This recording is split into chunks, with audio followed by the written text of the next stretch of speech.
हाय, मेरा नाम है पुलकित। मैंने अभी अभी अपना स्कूल चेंज किया है क्योंकि मेरे पापा को किसी दूसरे शहर में अच्छी जॉब मिल गई है। मैं काफी टाइम से सोशल एंजाइटी से गुजर रहा हूँ, यानी कि मुझे नए फ्रेंड्स बनाने में काफी परेशानी होती है।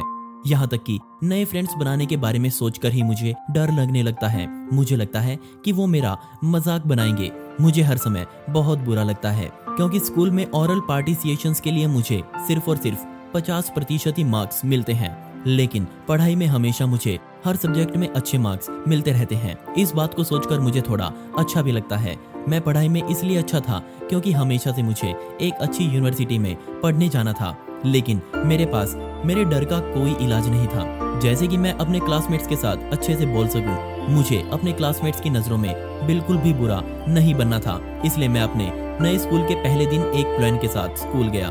मैंने एक लेटर लिखा और जाकर अपने स्कूल टीचर को दे दिया। मैंने उस लेटर में लिखा था कि मेरा नाम पुलकित है और मुझे नए फ्रेंड्स बनाने में काफी डर लगता है और मुझे ज्यादा बोलना भी अच्छा नहीं लगता और साथ ही मुझे सुनने में भी थोड़ी परेशानी होती है।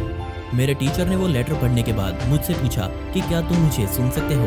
मैंने उन्हें कहा कि हाँ, मैं आपको सुन पा रहा हूँ, लेकिन मैंने ऐसे रिएक्ट किया जैसे उन्होंने कुछ बोला ही ना हो। हाँ, मैं उन्हें अच्छे से सुन तो जरूर रहा था, लेकिन मैंने ऐसे रिएक्ट किया जैसे उन्होंने कुछ बोला ही ना हो। सब टीचर्स ने बिल्कुल मेरे कान के पास आकर बोला। मैं उन्हें तब भी अच्छे से सुन पा रहा था, लेकिन मैंने तब भी कोई रिएक्ट नहीं किया था। तभी टीचर ने इशारे में मुझसे अपनी सीट पर जाकर बैठने को कहा। मैंने वैसा ही किया और जाकर सीट पर बैठ गया।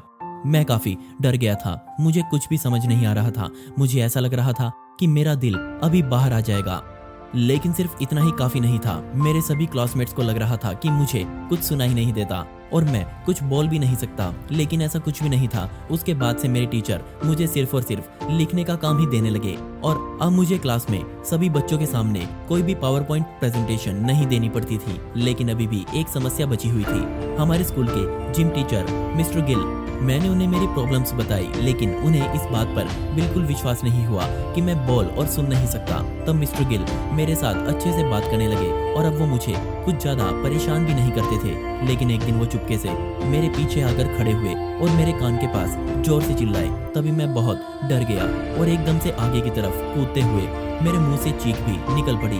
उसके बाद मिस्टर गिल मुझे अपने ऑफिस लेकर गए और वहां उन्होंने मेरे पिछले स्कूल में फोन करके पता किया कि मैं अच्छे से बोल और सुन सकता हूँ। ये जानने के बाद उन्होंने मुझसे पूछा कि मैं इस तरह से गूंगा बहरा होने का झूठा ड्रामा आखिर कर क्यों रहा हूँ। मैंने तब मेरी सोशल एंजाइटी के बारे में सब कुछ बताया और मैंने कहा कि मैं अपनी इस बीमारी की वजह से सभी क्लासमेट्स के सामने खुद का मजाक नहीं बनाना चाहता था और मैं अपनी पढ़ाई में भी फेल नहीं होना चाहता था, और तभी ये सब मुझे करना पड़ा। तब मिस्टर गिल ने मेरी प्रॉब्लम्स को अच्छे से समझा और मेरे साथ अच्छे से फ्रेंडली व्यवहार करने लगे।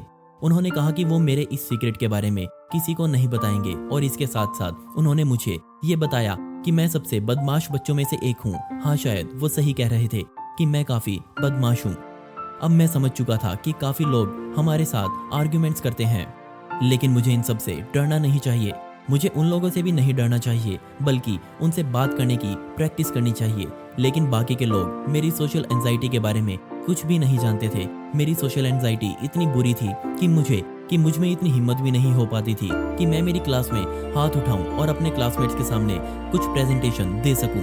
अपनी क्लास के सामने गूंगा और बहरा बनने से मुझे मेरे रिजल्ट्स में ओरल पार्टिसिपेशंस में F नहीं मिला, बल्कि मुझे मेरे रिजल्ट्स में सभी सब्जेक्ट्स में A+ ग्रेड्स मिले, जिससे कि मैं अब एक दिन किसी अच्छी यूनिवर्सिटी में पढ़ने के लिए जा सकता था। लेकिन क्लास में हर समय गूंगा और बहरा बनकर बैठा रहना इतना भी आसान काम नहीं है जितना कि हमें सुनने में लगता है। जरा सोचकर देखिए, आप अपनी क्लास में गूंगे और बहरे बनने की कोशिश कर रहे हैं और आपकी क्लास में कोई शैतान बच्चा आपका बहुत मजाक बना रहा है और उस समय आपको अपनी हंसी भी रोकनी है, तो आपको कैसा फील होगा? शायद ऐसा करने से आपको बहुत बुरा फील हो और ऐसे में आप आइसोलेटेड भी फील कर रहे होंगे।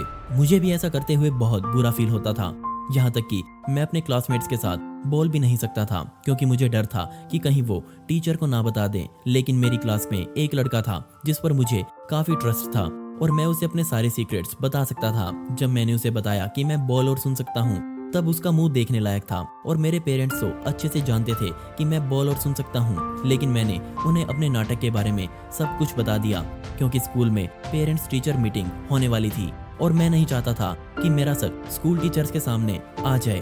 खुशकिस्मती की बात तो ये थी कि जब मैंने मेरे पेरेंट्स को ये सब बताया तब उन्होंने भी मेरा साथ दिया। मैंने उन्हें समझाया कि मेरे ग्रेड्स क्लास में खड़े होकर सबके सामने प्रेजेंटेशन देने से ज़्यादा इंपॉर्टेंट है। जब मैंने उन्हें बताया कि ऐसा क्यों कर रहे हो तब उन्होंने भी मेरा पूरा साथ दिया, क्योंकि उन्हें भी मेरी सोशल एंजाइटी के बारे में कुछ नहीं पता था। जब उन्हें पता चला तो उन्होंने मुझे पब्लिक स्पीकिंग कोर्स में भेजा ताकि मैं अपनी सोशल एंजाइटी को रिकवर कर सकूं। जब मैंने पहली बार पब्लिक स्पीकिंग क्लास में एंटर किया तब मैं बहुत ज़्यादा रोने लगा, और जब मेरी बोलने की बारी आई तब मैं काफ़ी अजीब और डरा हुआ महसूस कर रहा था। लेकिन सामने जो लोग बैठे थे वो सब मुझे बहुत अप्रिशिएट कर रहे थे। तब मुझे लगने लगा कि मैं लोगों के सामने अच्छे से बोल सकता हूँ और एक दिन मैं अपने स्कूल टीचर्स और क्लासमेट्स सभी को अपनी सच्चाई बता दूंगा। तो दोस्तों, यही थी मेरी कहानी और मैंने पब्लिक स्पीकिंग क्लास में बोलने की काफ़ी प्रैक्टिस की और अब मैं अनजान लोगों के सामने काफ़ी अच्छे से और आसानी से बोल सकता हूँ। पब्लिक स्पीकिंग कोर्स कंप्लीट होने के बाद मैंने मेरे स्कूल टीचर्स को भी मेरी सच्चाई बता दी। उन लोगों ने बहुत अच्छे से मुझे समझा और अब मेरी सोशल एंजाइटी दूर हो चुकी है और अब मैं अच्छे से बोल पाता हूँ। दोस्तों, हो ना हो, ये सब कुछ आप में से भी किसी ना किसी के साथ जरूर होता होगा। अगर आपके साथ भी ऐसा कुछ है तो कमेंट्स में मुझे जरूर बताएं। मैं आपको इससे बाहर निकलने के कुछ टिप्स जरूर दूंगा। वो टिप्स मैं आपको मेरे इंस्टाग्राम पर दूंगा। आप मुझे वहां फॉलो करके मुझसे वहां बात कर सकते हैं। मेरी इंस्टाग्राम आईडी ये है और आप मुझे अपनी कहानी मेरी ईमेल या फिर इंस्टाग्राम पर ही भेज सकते हैं। मेरी इंस्टाग्राम आईडी और मेरी ईमेल दोनों ही आपको डिस्क्रिप्शन बॉक्स में मिल जाएंगी। ये वीडियो देखने के लिए बहुत बहुत धन्यवाद।